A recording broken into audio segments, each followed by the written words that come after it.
the main event, bitches. We've been waiting a long time to tell you this. I have career news. I have been demoted.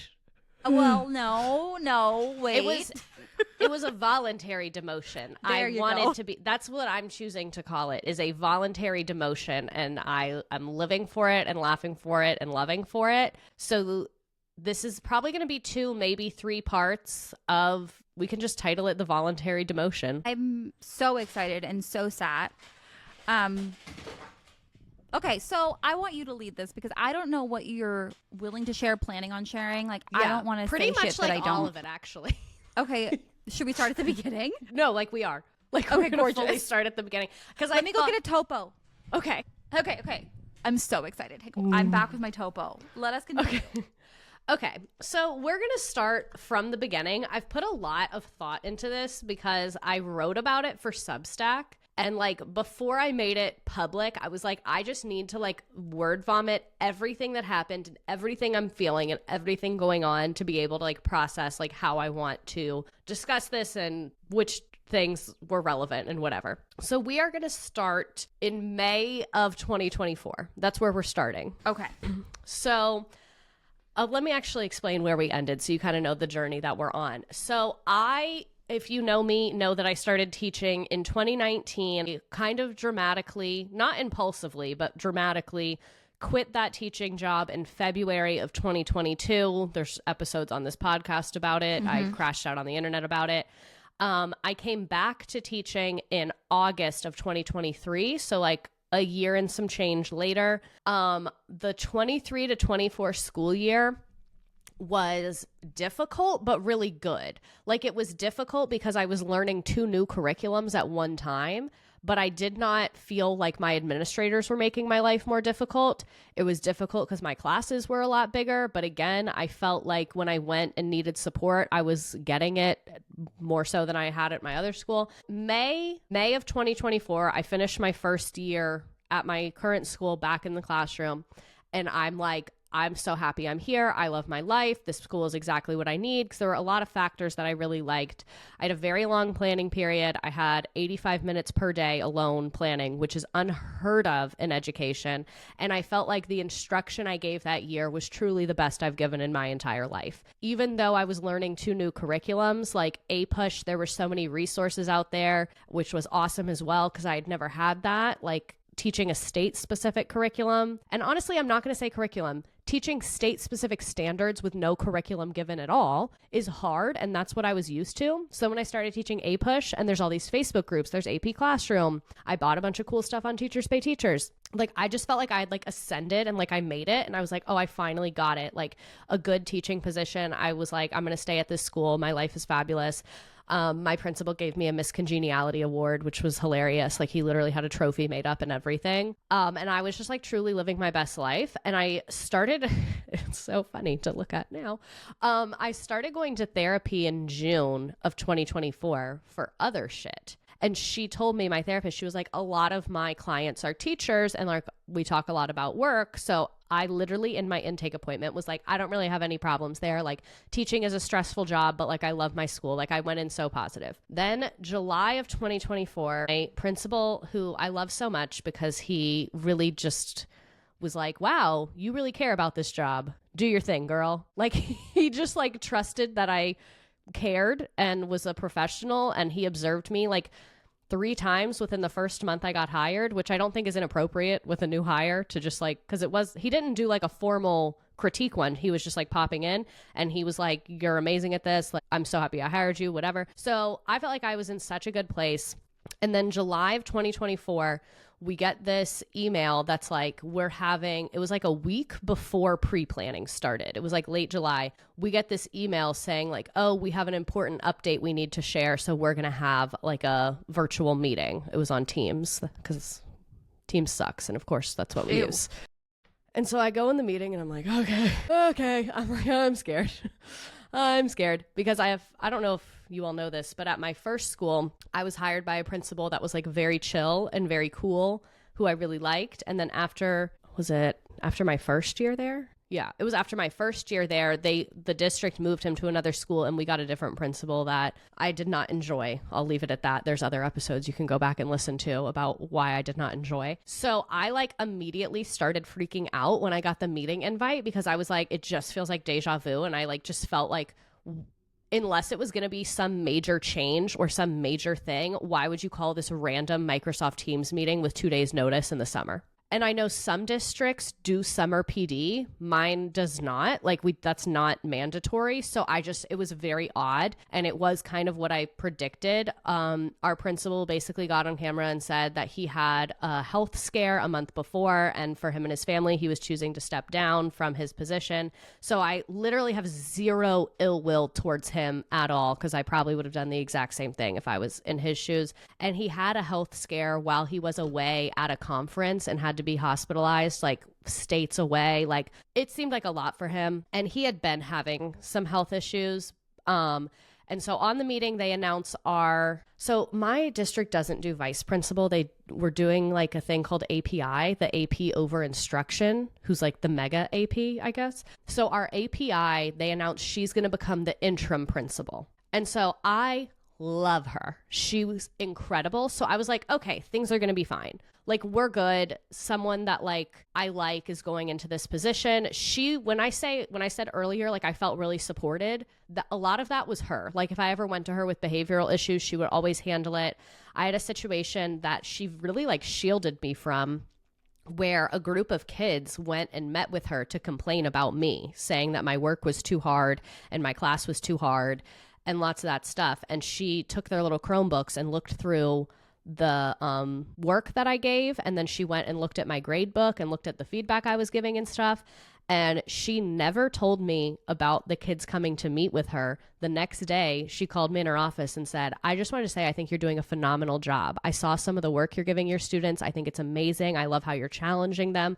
And I found out later that she did that because kids complained. So I like loved the way that she handled that she really validated the kids, looked into it with them. She helped them with the work, like, but didn't make it my fault or like shame me for holding high expectations. Because what it was plagiarism. A lot of those kids were plagiarizing, and I was like really not putting up with it. So when she looked in the grade book and saw that pretty much everyone who didn't plagiarize was at least getting like 70s, 80s, 90s, she was like very much on my side. So seeing that she was going to become our interim principal, I was like, slay rock star, like, this is scary, but it'll be okay. So the school year starts, we're doing our thing. It's like going pretty good, pretty fine. And we were all aware that they were in the process of interviewing for a new principal, and our interim principal was interviewing and had gone through like 3 rounds of interviews. And a couple things happened that were just like odd, because our Dr. Girl, that's what we'll call her. Dr. Girl was like really phenomenal at running our building. Like, parents really respected her. Kids really respected her. I felt like our hallways were safe. Our bathrooms were safe. Our lunch ran smooth if she was there. And then I started to notice, like maybe 3 weeks into the school year, our district was pulling her out of the building very frequently, like 2 to 3 days a week. And so we were like struggling because we were also down in AP, because not only did our principal change positions, he now works in like athletics. He still works for the district, but not in the same capacity. So not only did our principal leave, one of our APs got promoted to a job in like the data office at the district. So like we were already down one admin, and then now you're taking our interim principal multiple days a week. So we just did not have enough admin presence in the building. So like things were just starting to not run as smooth. Like hallway walking was getting worse, but then the interim principal, she'd come back and the next day it was fine. Like, it was very hot and cold. And then there was an incident that I don't want to share too much detail about. One, because I don't know a ton of detail about it. I wasn't there when it happened.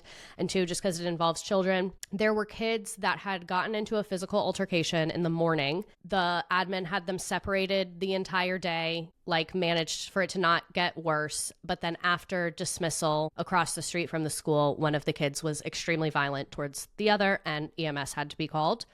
And so about a week after that happened, Dr. Girl was like barely in the building. Like, she was at the district office pretty much every day after that. And at this point, she told us that she had completed all her interviews and hadn't heard anything. And they just said, like, we haven't made a decision. And so by now it's, I think, maybe like October. And so I wake up one day and we have a message saying that we have a Teams meeting at 7:45 a.m. before school starts. And the invite is from the area superintendent. And so I was like, okay, interesting. For context, another thing going on this year is my district introduced PLCs, which is like the professional learning community. So instead of having 5 days a week of planning to myself, 2 days a week I had to go in the PLC room and like co-plan with everyone. I'm not against this in theory, but I'm the only person at my school that's teaching AP US history. So like, leave me alone.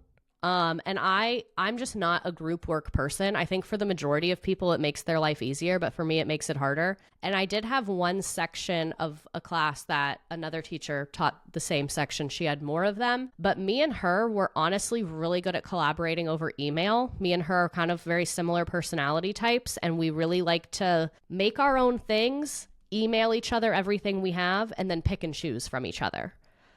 And my district really wants the model where it's like you're doing the same thing on the same day, you have the same assessment.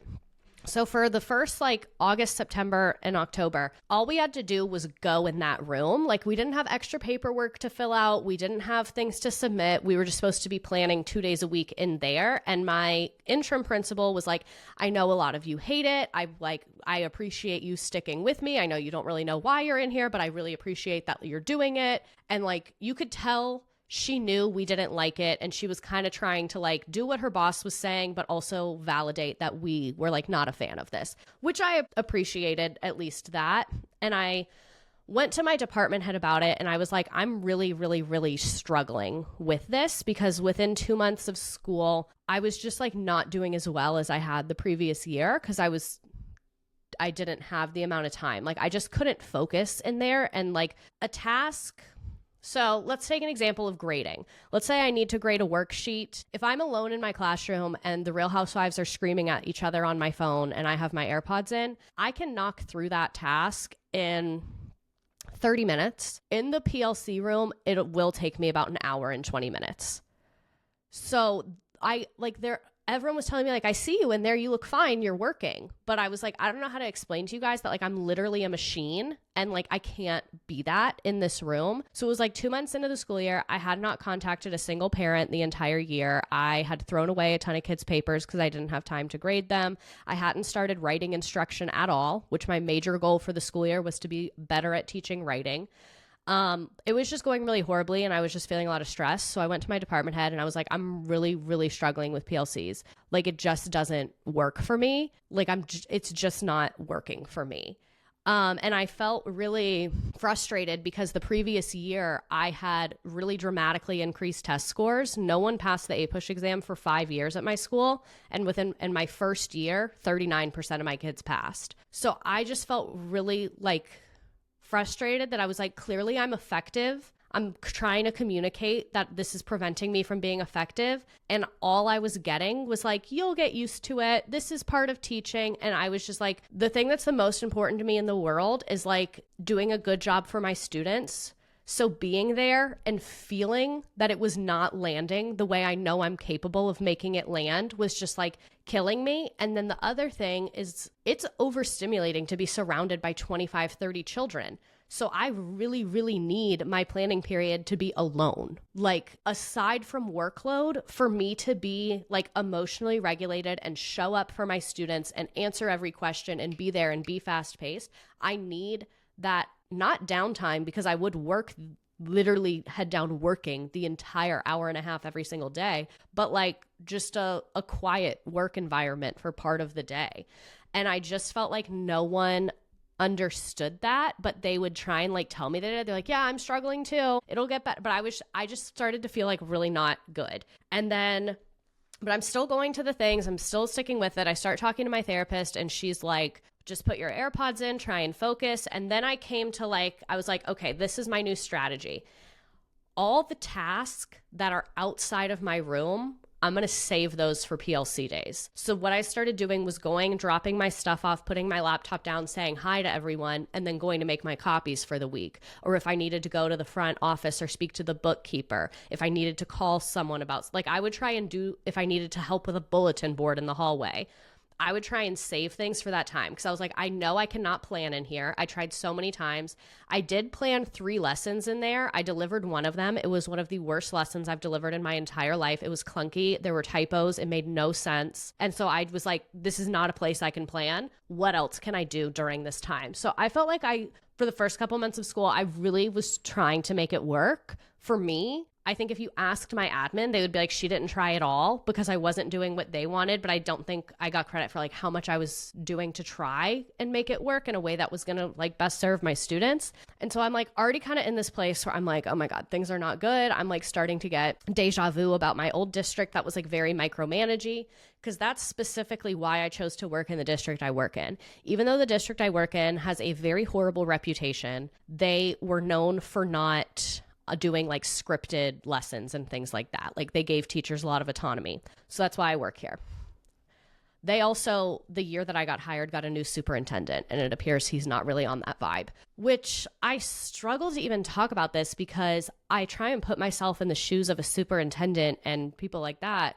And I'm like, and I look at what I observe in my district, and what I observe is a lot of teachers not doing any planning, a lot of teachers not reflecting on student data. And like, yeah, you do have to do something. So I was aware that like, I didn't think the decisions they were making were necessarily harmful or evil or horrible. They just literally didn't work for me. So it was like, I didn't want to be like, this is horrible, because most teachers at my school hated it. But the very few teachers at my school who do teach the same thing as another person did like it. And I think that's what's required for PLC to work. I think if you were not teaching this exact same content as your colleague, it just does not work, because that's not how it's designed.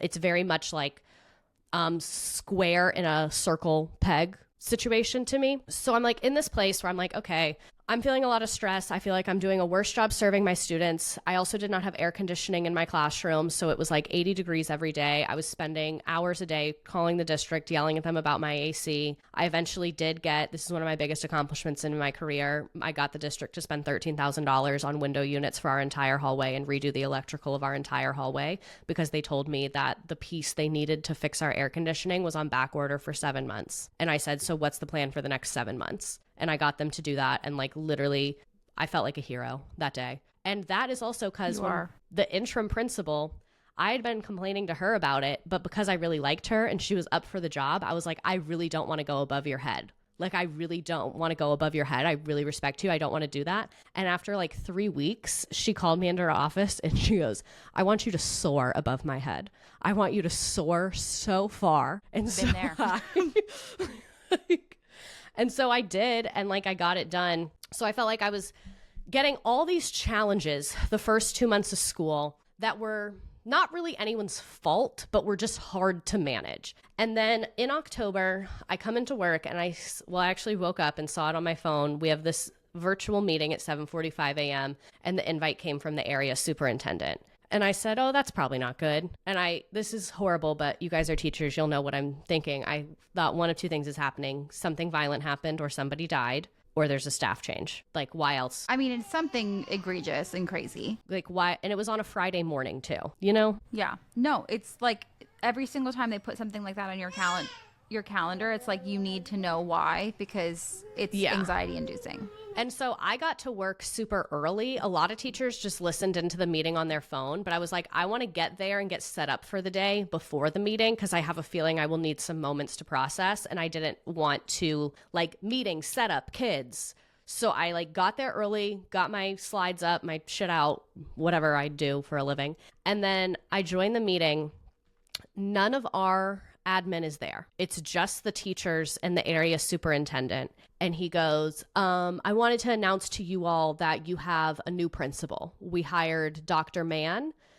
Dr. Girl is now at a job position in the office. She will no longer be reporting to your building, and her office has already been cleaned out. And I was like, oh, okay. Yeah. And so this Teams call was the most insane thing I've experienced. Naturally, everyone starts freaking out because they did have teachers, or 2 teachers I found out later, on like the hiring committee, and everyone from our school recommended our interim principal. Every single person that was on the committee. There were multiple people. I think it was like 2 teachers, one other office person. There were like a couple people that were involved in the hiring process.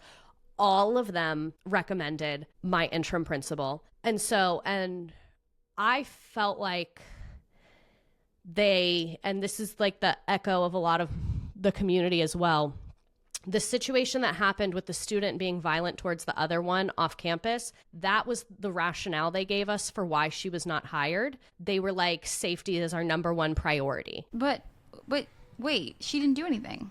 And it was off campus 15 minutes after the school day ended. Right. Like, that's really weird, in my opinion. So that's what I felt like. I was like, like, are they gaslighting you? Yeah. And no one said that to me. That was like chatter that I heard. So I don't know if that's the case. So then on the team's call, someone asked, is Dr. Girl going to be able to come like say bye to the students? Because she's worked there for years and these kids love her. And they said, nope, we just want a smooth transition. So her office has already been cleaned out. You won't be seeing her again. What the fuck? And then people start like freaking out on their call. They're like, this is really unprofessional. What's going on? Like, when is our new principal going to be here?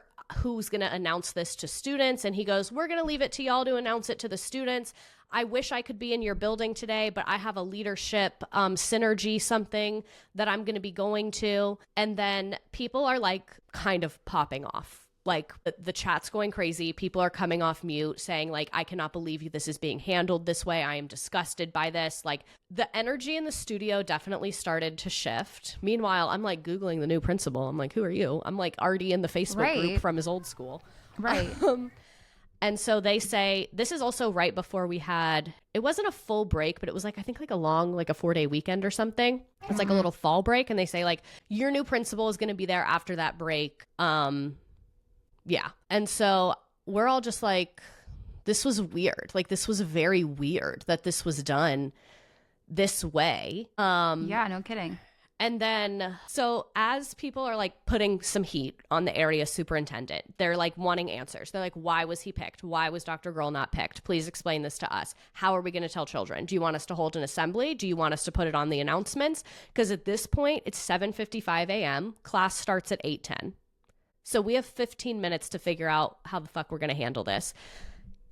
I am not joking. He doesn't hang up from the call. He stands up and walks away because he had his camera on. He's like, I wish I could be there, but we have this leadership conference. So he said leadership conference probably like 10 times. And then just ignored everything in the chat, stood up, walked away. And then I didn't say anything, but people kept talking. And then someone was like, I don't remember who it was. It was one of like the veteran teachers at my school was like, hey guys, let's remember he's the host of this. So he could be recording it. Like, let's end this call and deal with this within our school. So like, that's how the call ended. Cause he literally just like abandoned that's bizarre. Like when I tell you not turned the camera off or hung up, just like, was the intention to continue recording it? Was he being sneaky or was he just like so frazzled that he like got up and walked away, or like what was that? I have no idea. And it was just like weird. Like I felt like I was in the Twilight Zone. I was like, this was so unprofessional. Because in my opinion, the professional way to handle that would have been call the teachers in from 7:45, have the old principal, the new principal, and the area superintendent there to make that announcement. And then instead of sending the kids to first period, have a small assembly and have the interim principal introduce the new principal. I think that is the like absolute best way and like most normal professional way to handle that. Yeah. So then where first period gets there, a couple of my kids already know, which kind of made it a little easier. Children are very quick on the thing. And it's also, I'm not shocked kids already knew. Tons of the teachers at my school have their own children that go there. So they get there early, like with their parents. So like the kids do immediately, basically. So the kids come in, they're freaking out. They're like, we love Dr. Girl. What's going on? What's going on? What's going on? Like, they're so upset. They're like, why? I want to say bye. Can you call her? I know you have her phone number. I just want to say bye. And they like, Dr. Girl would be in the front during the morning arrival every day. So like, they picked up on it immediately when she wasn't there. because they were like, where is she? And then they saw our body language and our vibe that we all looked a little rattled. Like they figured it out right away. They're high schoolers. Yeah, they know. So I just was like, all right, guys, I know this sucks. I know you're upset. I have no more information than you. I was in that call this morning. I do not know anything about our new principal. So I showed them, I was like, I Googled him. He was the principal at a middle school for a long time. That middle school is not particularly far, but it is in a different county. I saw that the parents at that middle school really, really liked him. So I was like, all right, guys, like, let's be open-minded. And I was like, remember that he is not the one that made the decision for Dr. Girl to not be here. Like, let's just try and move on from this. And I could just, it's like first period, I could just tell something was like brewing. You know what I mean? Like, there was a lot of traffic in the hallways. There was lots of kids like glancing at each other and trying to be on their phones. And I was like, something's happening. Yeah. I don't know what it is, but it's something. And then during I think it was like right when second period started, because I had second period planning. And I remember I was so fucking grateful that I didn't have to deal with this. The kids had planned a specific time to walk out. And so they decided to have a protest for Dr. Girl. And that's why I had seen so much chatter, because they were working on making their signs and things of that nature. And I didn't like see this within my room, because I was like, I still like continued on with my lesson for the day, but like things were being planned and things were being plotted. Oh my gosh, not in a bad moves. way. But they were making moves. Like they were community organizing. And so, I'm like in my classroom during my planning period, I like trying to work. And then I hear in the hallway, who do we want? Dr. Girl. When do we want her? Now. And I look out my door and they're in like probably about, my school has about 1,200 kids for reference. There's probably about 300 of them very calmly walking through the hallway with a big banner that I don't mean to insult children, but this was just so funny. It had the quote, if they don't give you a seat at the table, bring a folding chair. But instead of putting the quote as Shirley Chisholm, they put it as Dr. Girl, because she taught them that quote. And I think they forgot that it wasn't her original. Love them. It was like that, you know, in The Office where it's like you miss 100% of the shots you don't take. Wayne Gretzky, Michael Scott. Like that's what it was giving. I wish I could show you guys a picture of the sign. Somehow they had large printed photos of her for like her like professional headshot. Like they printed it out on a very large color paper. So like I don't know what adults were involved in this, but no adults were walking with the kids. Clearly someone let them use a printer. But, and art supplies, but I don't know. Someone. I don't know who. I don't know why. And so the kids, they're doing their thing. They're walking. It was primarily the juniors and the seniors because they're the ones that know her much better. So when I say I was grateful, what I was grateful for is that the walkout happened during my planning period. So I was grateful to not be in the position of like, do I mark them absent? Do I go with them? Like what? Because again, I, at this point, was on like my temporary certificate still. Like I hadn't re-signed my new contract and stuff. So I like, and it was very much student led. Like I said, didn't know what was happening till it was already happening. So I just like leave my door open and I'm like watching them. Yeah, do your thing. And then they start marching outside and they're picking up more children as they're marching. So by now it's about 450, and at this point we're maybe an hour in. They spent the first 30 minutes like walking around the school. It was slowly getting bigger. And when I say like they were not running, they were not screaming, they were not trampling each other, like they were just walking. Our building's like a square. They were just walking up and down and around. And like it got so big that it was like the tail of the line reached the beginning. So like it was just a lot of them. And then I don't know at what point the area superintendent showed up. I guess someone called him about this. And I'll give you context. Our school resource officer, like the school cop, all he was doing was standing there and like following them. Like, he was like, I'm just going to follow them. Like, he wasn't intervening in any way. He wasn't telling them to keep going or stop, but he was like very prevalent in the building while this was going on. Definitely like walking around. Same with our security. I felt like it was a very like exactly what a protest should be. Like, they were all very aligned.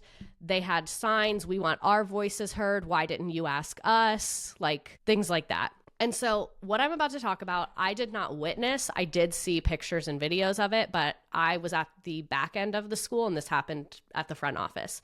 So the kids are marching. They decide they want to march outside. They're going to march outside to be on the street, not in the street, but like our little front grass thing so that the cars can see their signs. And then the kids called some of their parents, and then parents wanted to show up, and then the news wants to find out and all the things. So the kids decide they're going to start walking outside. Some parents are already out there. The area superintendent tries to block the front doors with his body and says, you're not going outside. If you go outside, you're getting 10 days of OSS. Starts screaming at the kids about the handbook and how this is technically them cutting class and they will be facing the highest consequences for it. Well, I'm trying to explain like the layout of this. So like there's the front office and that's where the front doors are. Like, but if you turn a corner, there's like a bunch of classrooms. Apparently all the teachers were just standing at the doors of their classrooms. Like, they were not marching with the kids, but they were just standing at the door. Apparently the area superintendent, the kids are starting to push him out of the way because it is 500 against 1 at this point. He starts banging on the glass doors and screaming at the teachers, stop them, help me. Why are none of you helping me? I'm writing down your names. Help me, help me. So like, in my opinion, just very dramatically escalating the situation. I think if we had all just stepped aside and let them walk outside, it probably would have been an hour of them marching around the school, and then they probably would have packed it up and come back inside. So he starts... I'm reading the texts from the day that this happened. Oh my God, what do they say? I think I'm going to have to cut part of it out, but it says, we're getting a new principal. Ariel, the kids are protesting and running through the halls with a sign and chanting and trying to walk out, and they are trying to lock them in. I said, get a GoPro on your body right now. Strap it to your head like the Google Maps car and get in there, bitch. And then you sent me a picture of them going down the hallway with the banner. You said, literally door locked, curtains on. We are learning. Because at this point, third period has started. So let me get you up to speed of where we're now at on these text messages. So it's still second period. We can leave most of that in. So at this point, we're still in second period. We're on block schedule, so our periods are an hour and a half long. The kids get past the area superintendent because, again, 500 teenagers against one man. And they did not assault him. They literally just like, it's a school. There's 6 front doors. Like, they just went around. Like, it was...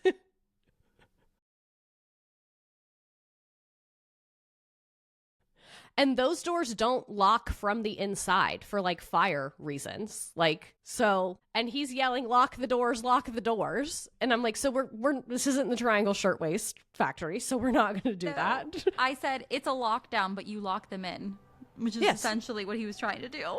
Well, they put the lockdown thing on, and I was like, they're not going to listen, but okay.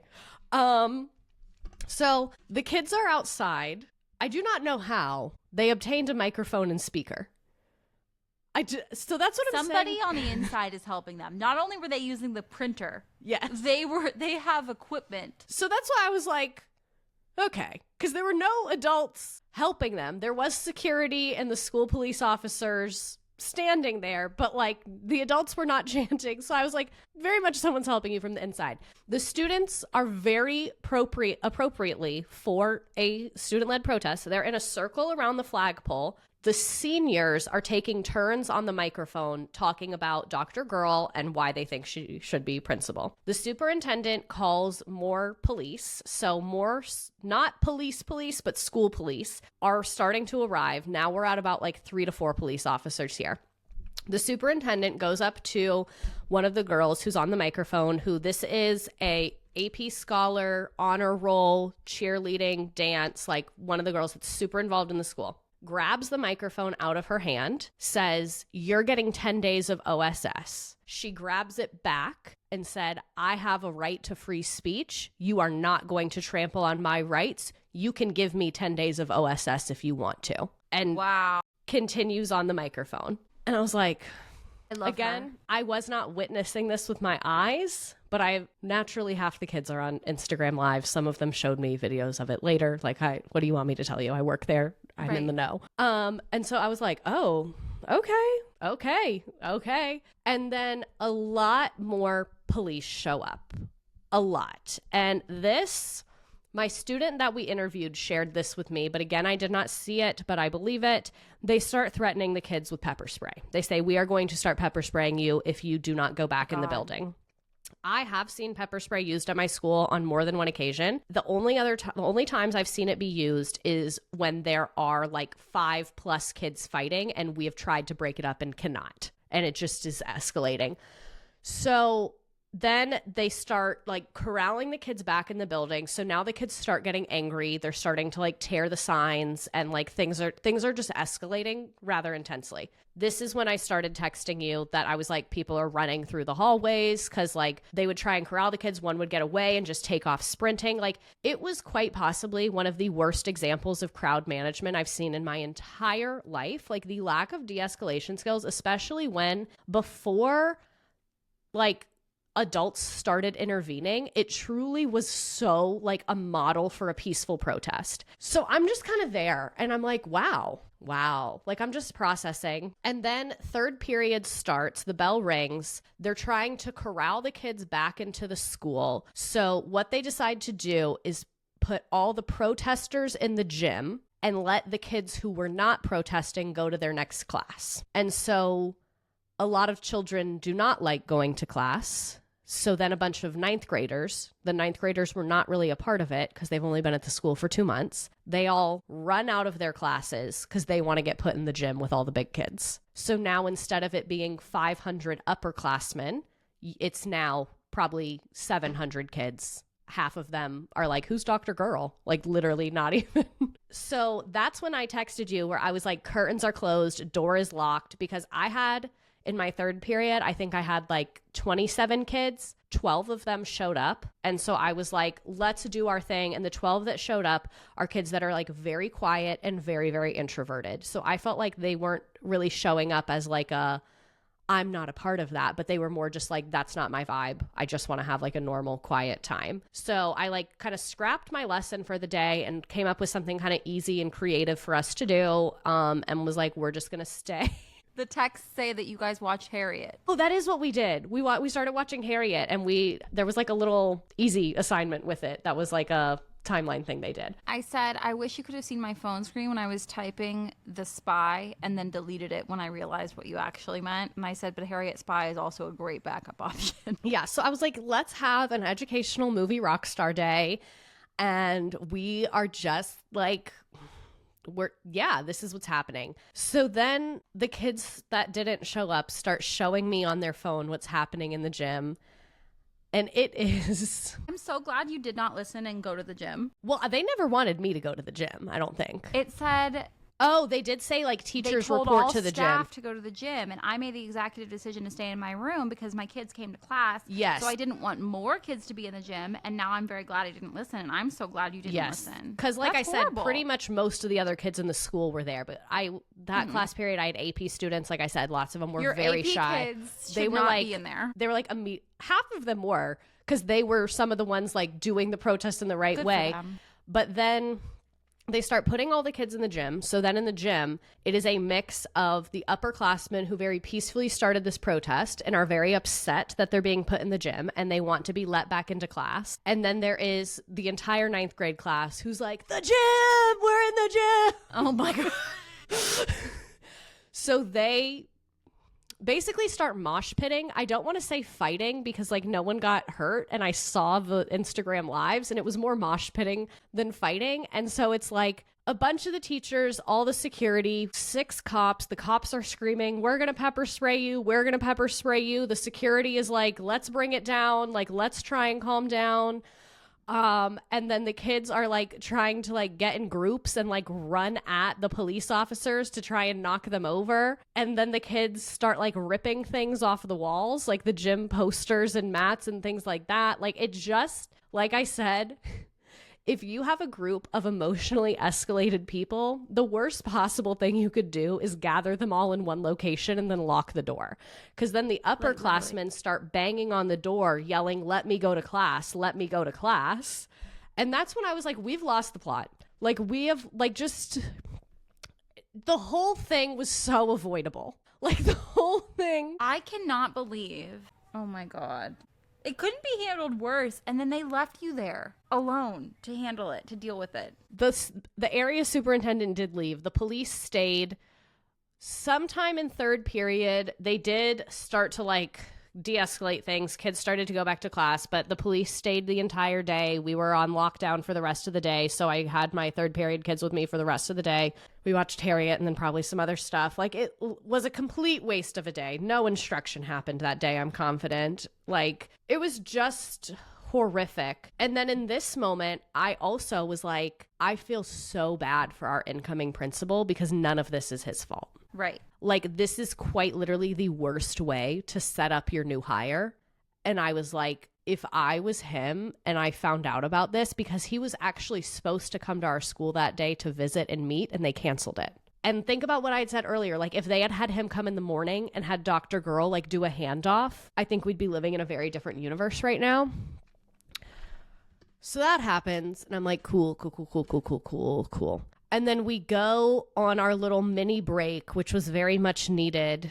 And then we come back and I'm like, now what?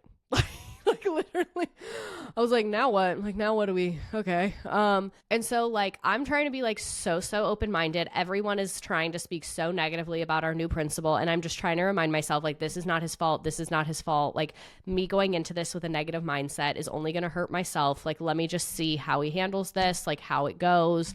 I do not know this man. But the thing that I was really holding on to was that when he left his previous school to come to us, the parents were pissed. They were like telling the district to get him back. So I was like, okay, if parents are rallying for you, that's like a very green flag. So I'm trying to be open-minded. He comes in, introduces himself, brings a bunch of snacks for the PLC room. He says, like, I know it's really awkward to have a principal come in late October, so I'm not going to make any changes this semester. I just want to observe the school and get to know everyone. So I'm like, okay, we're cool, we're living, we're laughing. And I don't remember the exact timing of this, but it was around the time that the protest happened and the principal happened and all of that, that they changed our PLCs. So now instead of it just being like, you got to come in here and work on what you need to work on, we started having to fill out KUD charts, which is know, understand, do. So you have to break down your standard and like explain it.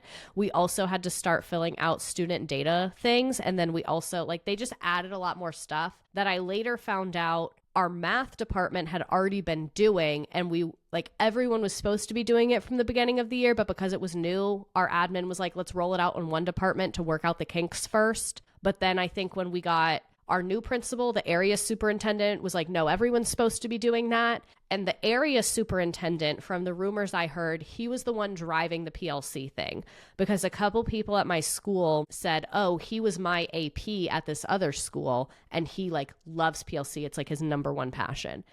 And my district has this, I guess, not trend, but like, I don't know what to call it.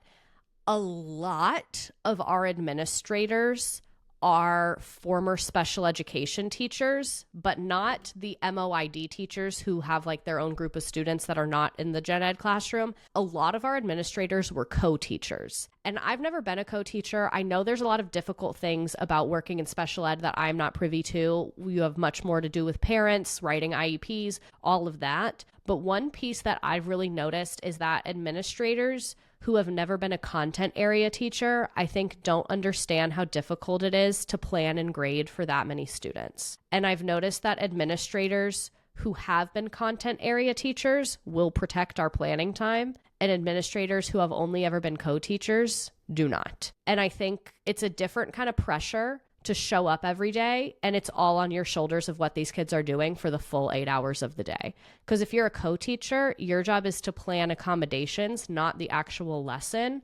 And I understand that's its own thing and has its own challenges, but I just feel like having a very dominantly co-teacher admin staff. Like they just don't understand the logistics behind a gen ed teacher's day-to-day job, which was very prevalent in these decisions that were being made regarding our planning time, is like how I felt. So then I'm losing even more planning time. I'm doing even more paperwork. Like things are not good. I'm very much unwell. They're making lots of changes. They're like, the kids can't go to the bathroom. You can do this many passes. They said they were gonna, I'm like sparing you guys a lot of details because it's honestly pretty non-consequential and boring. But it was like, we're getting new hall passes. Well, the guy didn't come through. We're not getting them. We're putting the school in zones. We put up the signs, but then we never followed up about it. Like, I was just watching so many things try and happen, and then they just didn't, while I was also losing planning time every week. And not only did I have the PLC thing going on, second period was often getting cut. That is my planning period, or was my planning period last year.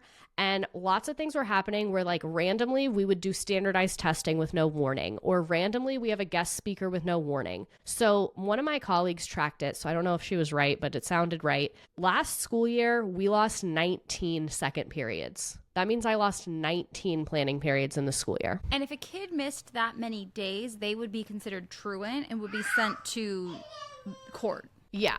But they are removing that from you. Yeah. And so my data dropped by about 25%. And I was giving the same test I had the year before and using the same materials for the most part. And I was turning into a teacher I don't like to be. I was getting so overstimulated every day that I just wanted to sit at my desk and had the kids leave me alone. Like my poor third period, whenever I would come from PLC, I was so overstimulated and so frustrated and so cranky that I like literally didn't even want to help them with their work. I barely taught writing at all the first semester because I didn't have any time to actually sit down and plan a writing workshop like from scratch and do a good job of it.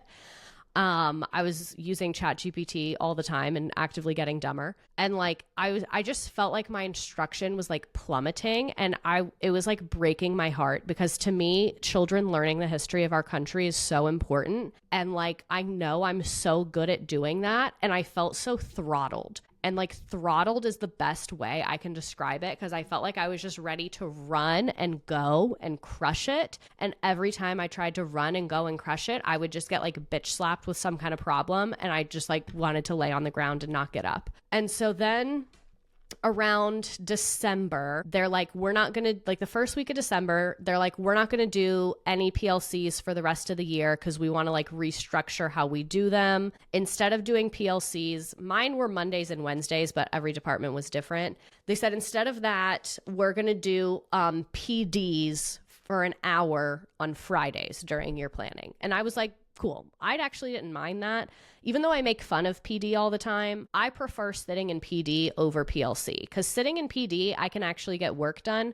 But in PLC, when there's like 5 conversations happening at once, and I know this is like very diva of me, but the chairs in the PLC room were fucking uncomfortable. And the chair in my classroom was $200 and I paid for it. So I would like to sit in it. Absolutely. As you should. And so during the PDs, some of them were stupid, but I was like, whatever, I would just kind of ignore it and work on my laptop. And then, this wasn't in the PDs, this was in the PLC. So also around like November, I think, like I had mentioned, I had come to the conclusion I cannot plan during PLCs. So what I started doing was grading during PLCs. For me, grading does not take nearly as much mental power as planning does. So I would show up with, I had like a little bag, I would bring a stack of papers and grade. And that's what I did. I would make on the Monday PLCs, I would go make all my copies for the week. And on the Wednesday PLCs, I would do all my grading that was on paper. So like any little easy activities we did. So I felt like even though I was not doing well, I was overstimulated, I felt like I had kind of gotten in a groove where I was like starting to manage my workload at least a little bit better. Like things were marginally improving. And then we started doing the Friday PDs, and I was like, okay. We get an email that says it's a school-wide email. I felt like it was about me, because during PLC, I would sit alone at a table and I'd get there early so I could spread all my papers out so no one else would sit down. So I felt like it was directed at me, and I would have appreciated if they had just called me or came to my room and been like, hey girl, what's going on? Because like I said, I was very much struggling. They send a school-wide email because after I started bringing all my papers and grading, other people started doing the same thing. So after like the third week of that, they send this email that says, this is a reminder that PLC is not a time to grade papers. It's a time to collaborate with your colleagues. In all caps, grading should happen on your own time. And I don't know if they meant your own time as in non-PLC days, but I don't think they did, because if they meant that, they would have said it. I think what they meant is after school. Which, oh my God. And again, in part of the PLCs, we're supposed to be analyzing student data. And for me, analyzing student data, I don't like, maybe I'm just the most beautiful genius. I don't need to fill out a chart. If I'm looking at the test results or grading the work, mentally, I'm like, okay, a lot of them are struggling with evidence. And I don't need to know that it's 53 of them struggling with evidence or 56 of them struggling with evidence. Just, I can like, I'm with them every day. I'm picking up their needs and responding. Like, I noticed a lot of my kids were really struggling with evidence when I graded their essays. So I created bell ringers where we did defending your opinion about like, is a hot dog a sandwich? Is cereal soup? And they'd have to explain. It's like, I was already doing these things. So it, to me, felt very insulting to me as a professional to be asked to write a graphic organizer about why and how I was doing them, especially when the previous year I had been commended by admin for doing a great job of that. They took my lesson, showed it to other teachers, and had me do PD about it. So I was like, I feel like I've proven that like I can do my fucking job, so leave me alone.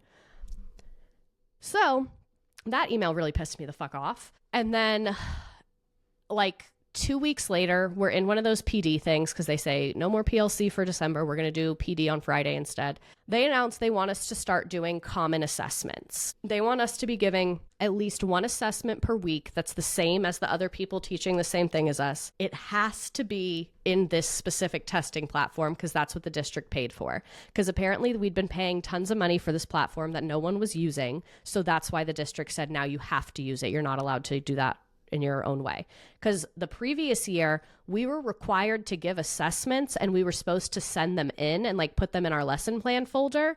But they told us like, you can do it however you want. So like I would use the test mode on quizzes because I really like the way they format their reports. And like, I took the questions from the State Department of Education and I put them into quizzes. So like I was doing the correct types of assessments. I was just using a platform that worked well on any device. The reports were easier for me to understand. So I say, you have to use this new platform and you are not allowed to upload your own questions. You have to use our questions, which again, like I struggle here because a lot of the work I was seeing my students get in other class was way too easy and not holding them to high expectations. So I was like, yeah, I understand. Like if I was superintendent and I was seeing a test for high schoolers that was 3 true false questions, that's not okay. Like clearly these teachers need more support and training. So I wasn't even necessarily against us having common assessments and having rigorous assessments. I was just frustrated because they're forcing us to use a platform that's making it harder to do the thing I was already doing. You know, because like me and the other US history teacher were using the quizzes, common assessments. We got the questions, like we were objectively doing what we were supposed to. Our data was reflecting that. So being told now you have to use this other platform, make new tests. The reports were much harder to use, much harder to understand. And no one could give me any reason other than, well, that's what the district wants. So I'm in this session where we're learning about these common assessments. The way they tagged my subjects' questions were wrong. So you have your standard and then you have your element. Do you know what that means? Like the standard and then the little substandard is the element? Yes. I called them substandard and my principal literally cut me off mid-sentence and goes, they're elements. Oh, well. Said, okay. Because I was trying to explain our questions were not tagged by standard. They were only tagged by element. And then, which is fine. It was actually kind of helpful in the search part of it. But they were telling me you need to have 3 to 5 questions covering what you did the last few weeks. So I was trying to say like, because it's by element, I can either do everything we covered or 3 to 5 questions. Like, do you want me to put everything on there and make it longer? Or do you want me to just pick what I think is important and make it shorter? And they said, well, you shouldn't be covering that many standards that fast. That's crazy. And I said, well, the reading coach or reading instructional coach, whatever title this is, looks at me and goes, Miss Redacted, you put 5 standards on one assessment. You're setting your kids up to fail. I have 35 standards to cover in one semester. And so I got upset and I said, that's how my instruction's designed. And I pulled up my instructional calendar to show if I'm doing the assessments every other week, like you said, I cover 2 to 3 standards per week. And then she immediately backpedaled and goes, I don't know social studies. I've only ever taught ELA. ELA has 12 standards, so we usually do one every week or so. I don't know. Just do what you think is best. Do what you think. Like, immediately starts panicking. I was being a massive bitch in this session. Like, I apologize to everyone that was in this room with me. There were a bunch of math teachers and multiple people checked on me afterwards because I was just getting so frustrated and so angry because, like, I came into it being like, you're asking me to do this thing. How am I going to do this effectively with my students? And they did not have a single answer to any question I had. So when I was like, hey, a ton of the kids are missing Chromebooks and this platform doesn't work on their phones, what should I do? No answer. When I was like, hey, it's tagged by element, not standard. How would you like me to handle that? No answer. When I said, hey, for my AP class, there's no questions in here for that. Would you like me to upload some? We're not supposed to upload. You're supposed to just use what's in there. So should I give my students questions that are not aligned to their curriculum? Because my AP kids have completely different standards than my gen ed kids. Oh, I don't know. So I was just like, you guys are putting all this on me, but are not willing to have a professional conversation with me about implementing it. Like, I felt like you should be happy that I'm trying to implement it. Like, me having questions is showing I'm trying to understand you and do this right. And all I am getting, I got an email after that was not just to me, but was not to everyone, because other people were echoing me in the meeting, that said, we want to remind you all to be professional and open-minded. Like, when we do new things, remember that we're doing this for our students and to put like your own personal feelings aside, which also really pissed me off because I was like, I'm trying to communicate to you that this is going to make it more difficult for my students. And then I said, so my district, because U.S. history is standardized tested, I was already having to give assessments that my district made. So I said, am I doing this instead of those assessments? Am I doing this in addition? And they said, in addition to. So I said, so now that's about a third of my time is going to be spent giving assessments. So to be told that I'm being closed-minded, I just felt like very insulted by that. And so I just felt like I was like reaching kind of like a breaking point where I felt like I was being impeded from giving good instruction. And like, I am okay with problems. Like, I'm a problem solver. You guys have seen me on the internet. Like, I didn't have computers. I crowdfunded tablets for my room. A ton of my kids are food insecure. I have snacks every single day. Our Wi-Fi goes out. I got unlimited data so that I could still teach. You gave me one ream of paper for a month. I became famous on the internet so that I could get all the paper that I need.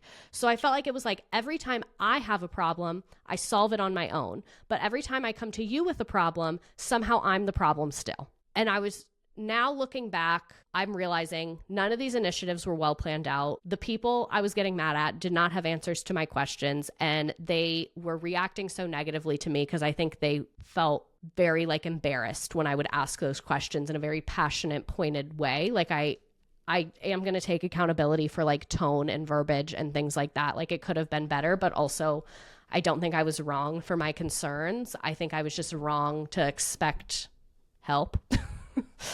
So I was just at this point at like the end of the fall semester that like my data's horrible. I was super stressed. I wasn't working out like I like to. I wasn't eating healthy like I like to. We were barely recording the podcast. I didn't feel comfortable talking about any of this on the internet. I would a little bit, but I was like, my old admin, I felt like loved me and would ride for me. And I just felt like we had a completely new admin team except for one person who is my literal light in the dark. And I just felt horrible. And I was just so upset because I was like, how am I back here? Like, you guys know what I went through at my last school. And I was like, I'm here again. How did this happen? And I was just so hurt because I was like, I worked so hard to find a good school. Like, I interviewed multiple places. I did so much research and I finally felt like I made it. And I really just felt like the rug was completely ripped from under me. Like, I felt like I was like drowning and I was just like, what am I doing? Like, my instruction's getting worse. I'm not happy. I'm getting so much negative feedback. It was just like truly horrendous. And I was also spending a ton of time in therapy talking about this because I was getting so angry every day that I was spending all this time in therapy talking about this when like I literally sought therapy for other separate issues. So I was just like, I felt like I had reverted to like 23-year-old Miss Redacted when I was like, I thought I got past this. Like I thought I like dealt with my career and I was at a happy place in my career. And I was like, I just feel like I'm right back where I was years ago. And that was like a horrible, horrible feeling. So we'll leave off this episode in December of that school year. The last thing I'll say is that because I was talking about it so much in therapy, my therapist suggested, she said, you have been diagnosed with ADHD that is documented. How about you ask for an accommodation of having solo planning time? My therapist floated that idea to me in like December of 2024. So that's where we'll pick up next time. But I really just felt like you guys needed to know everything that happened in the 6 months prior. Like, I just felt like it was so relevant. No, it really is. It really is. And it gets more relevant as we continue. Yes, very much so. Right? See you guys next time. See you next time. I promise this has a happy ending. Like, what I will say right now, it's August of 2025. I feel so happy with the job I'm in and the career I'm in and the spot that I'm in right now. So just know the next episode, things are going to get so much worse and way scarier, but it will get better. If I lived through it, you can listen through it. Amen. Well, Mwah. toodaloo.